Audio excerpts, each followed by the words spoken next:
mean, when I approach it apologetically, I have a very specific way of going about it. I critique the worldview as a whole. I look at, I look at the knowledge, the epistemology, I look at the metaphysical assumptions, and I look at the ethical assumptions of their paradigm. And across the board, that seems to be, in my view, the most effective way to really critique every single atheist view, because you find that they all have the same starting ground. They all have the same presuppositions. They're all going to start on the assumptions of naturalism, the assumptions of subjectivism, the assumptions of naive empiricism, on and on and on and on. And you'll find these internally contradictory, but yeah, exactly. That's what I want to do is always point out the internal contradictions, because they act like they have the claim on logic. They act like facts and logic are in their side. But when you actually start talking about what logic is, or the ontological metaphysical status of what logic is, silence. Yeah. They're in another dimension. What are you talking about? Same gesture, yes. Well, yes. Unfortunately, they often don't even seem to know what the word logic refers to. It has a very specific meaning. It has a very specific technical meaning. It's not just some feel good, let me feel smart about myself word that you throw out just to bamboozle your opponent. But yeah, I mean, you can go deep. I think a lot of times when Christian apologists kind of try to address the epistemological basis of their opponent's argument, they reach deep for an answer when there's a much more immediate answer close at hand. Yes, they'll say, if an atheist says, everything we know can be proven by science, it's not necessary to reach over here and say, well, how can you know anything? It's just point out the obvious fact that what they just said is self-invalidating. Yes, exactly. That phrase, yeah, that phrase itself is not something that can be empirically, scientifically validated.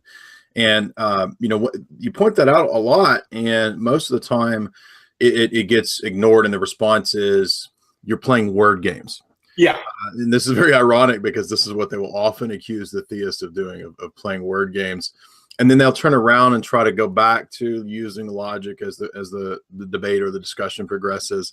And you just have to keep calling them back to the fact that, but look, you're using something that in your perspective doesn't make any sense at all. It doesn't make any sense how on a metaphysical naturalism assumption, there could be something like an invariant law, a rule, a maxim, a principle operant in the world, and somehow operant in our minds and in our daily living, and how we build bridges based on these logical mathematical principles, and they're not material. That doesn't make sense in a world of flux matter that's always constantly in movement and changing, and once you start going down that route, I've never ever seen an atheist have any even slightly sensible response to these kinds of questions. Yeah, well, that kind of goes into what I wanted to talk about is atheist propaganda.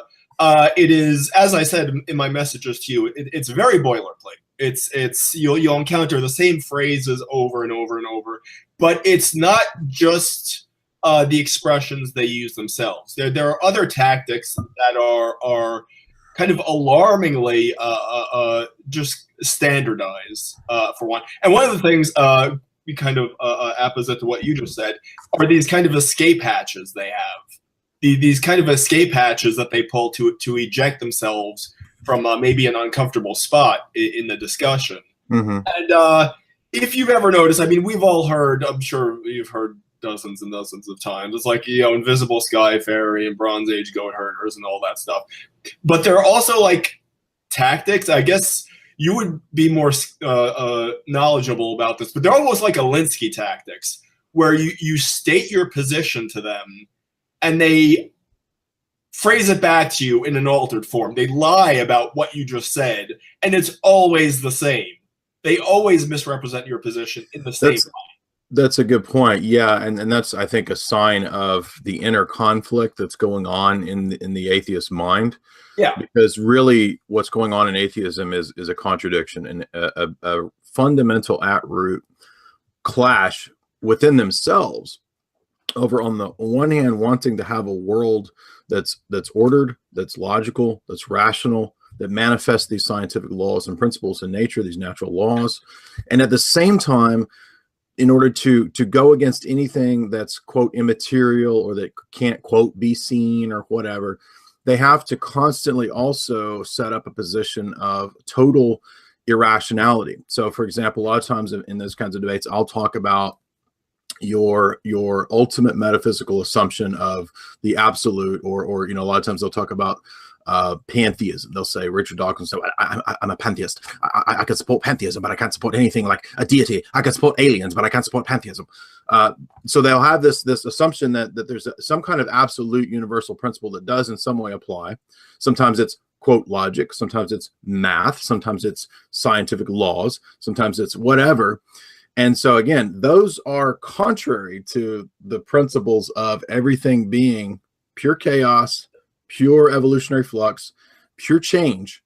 And so they don't even realize that they're caught in a dialectic of, on the one hand, the very thing that they need in order to make their arguments logical is the very ground, very ground that they're standing on is theism. Because in my view, God is the only thing that makes sense of things like logic, ethics, mathematics. And when you bundle all of those things together, all of them, it makes perfect sense in a theistic worldview. It does not make any sense in a worldview of pure chaos and nothingness and just not even talking about physical laws, which are a whole other thing. But yeah, the fudge they would typically do there is to claim that the laws of logic are descriptive rather than prescriptive, which doesn't really solve their problem at all, because the whole point about being descriptive is that it describes something outside of itself. So that doesn't really solve their problem at all. Exactly. That's a good point. And if you noticed in the debate, if you happen to see the debate I did with JF and other atheists that I've interacted with, they will oftentimes deny free will. Now, not all of them do, but I was going to go there. Yeah. Many of them do. And what this amounts to is what's sometimes called the naturalist fallacy or the determinist fallacy. And it's always important to hammer this home, because what we see in this is an illustration of again, a fundamental contradiction, to where they want credit for discovering the truths that they've come to. They want credit for their will and their might engaged in the combat of reason and debate. And the courageousness of throwing the shackles, of casting off the shackles of religious superstition to gaze at the world. I always think of Jesse. I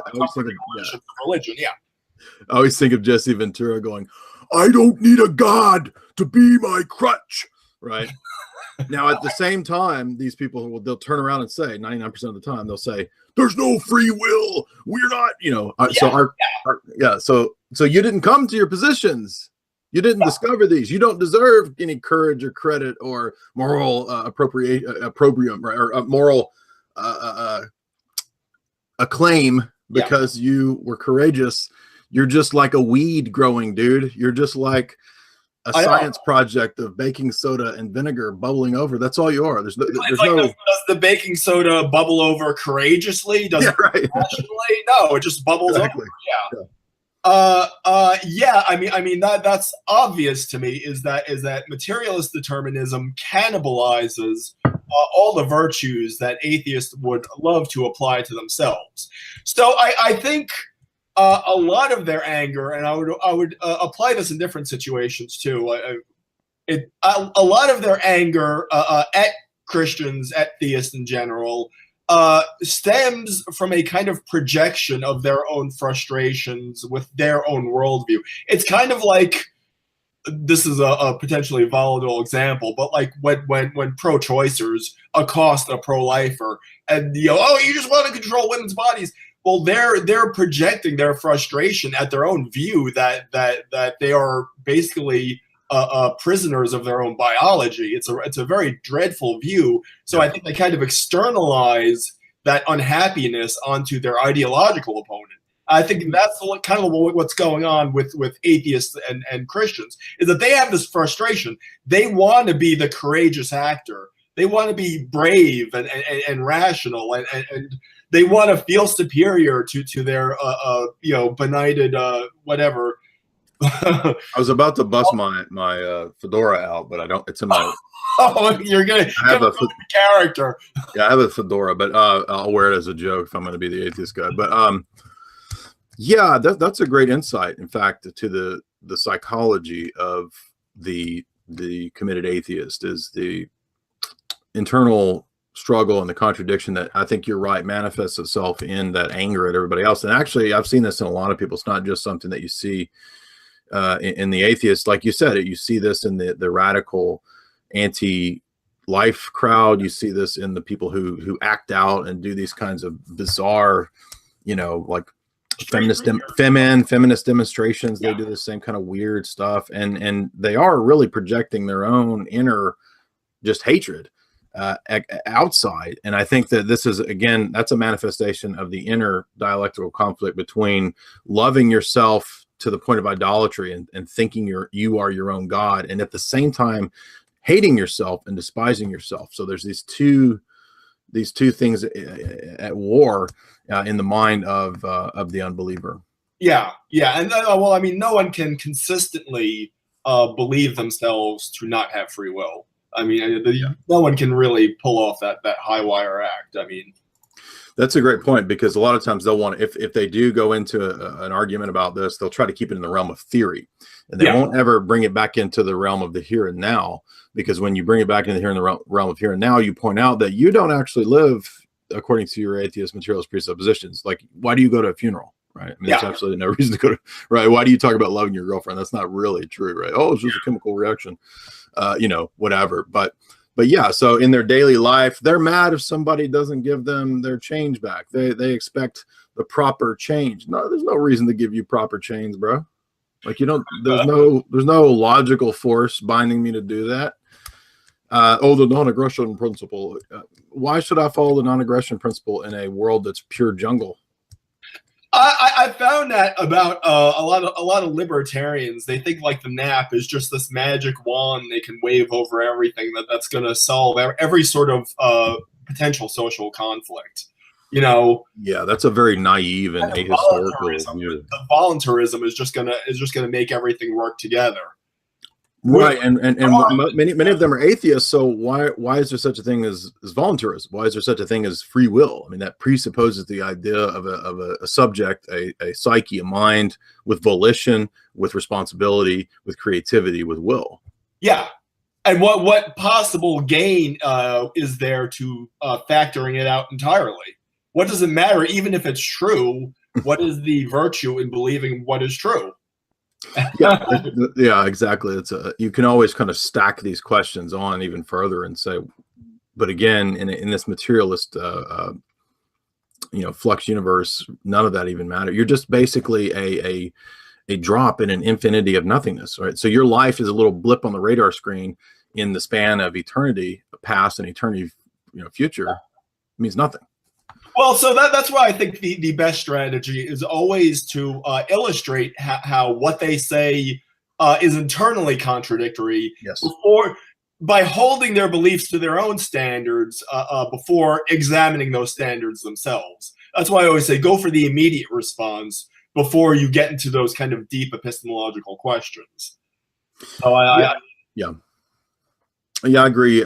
Most of the time, the easiest way to do this is to focus on the moral or the ethical questions, because in that worldview, there's no basis at all for objective moral or ethical standards. Now, they'll talk a lot about it. That the most common answer I hear is that eventually we'll figure out a scientific way to have moral standards.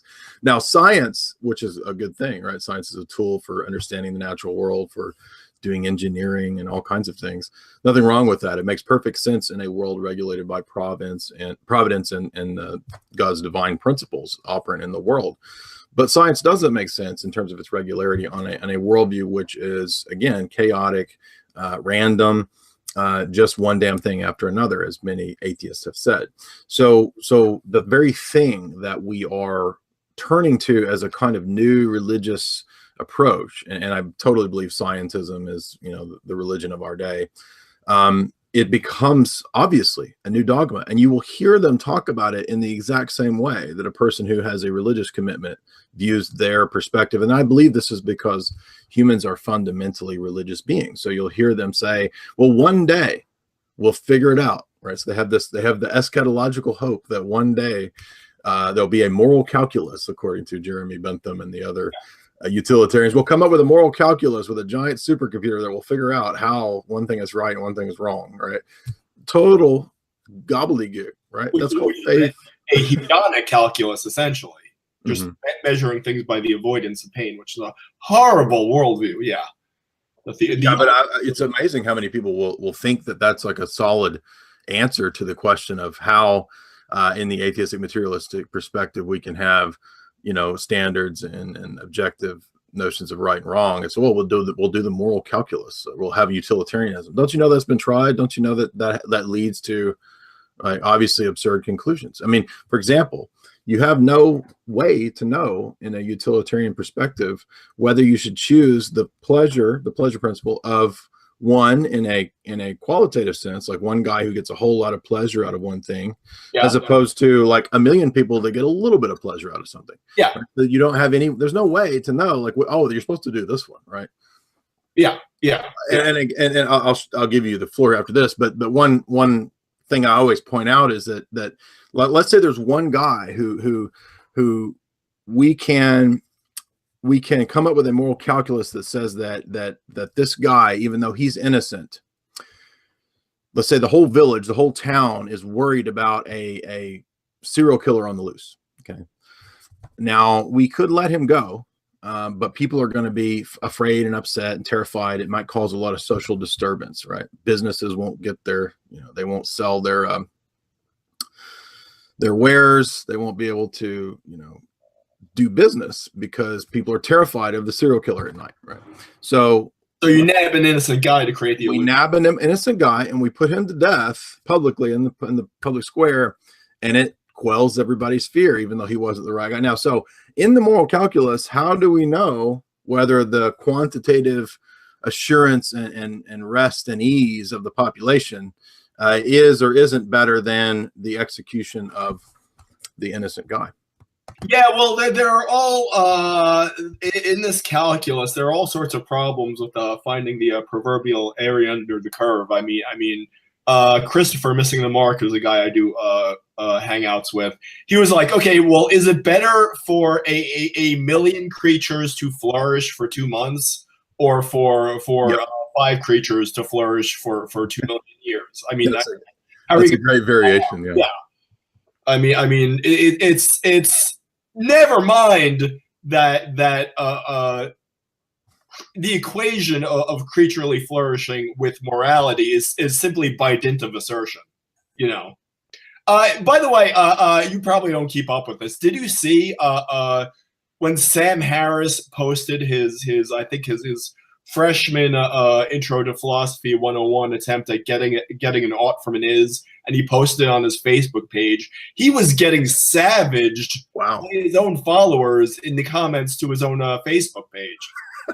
So he's getting pushback, and you'll see this a lot, I think, with a lot of the atheist superstars, is that they're getting more and more pushback as time goes on. I think what was it? Were you involved with that? No, it was some guy.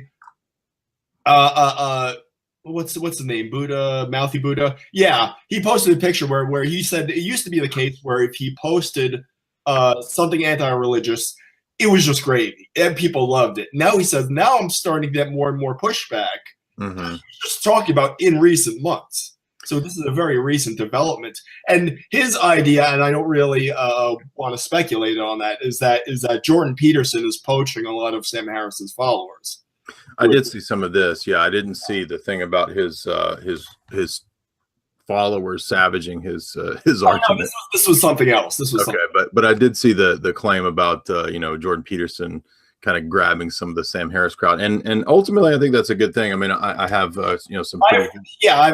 Jordan Peterson is not perfect by any stretch of the imagination. I mean, yeah, I think I have some, but actually, believe it or not, I've seen him tweet out transcendental arguments. In fact, he tweeted a thing several years ago that was quite literally an argument I made in a paper about Platonism and the status of numbers.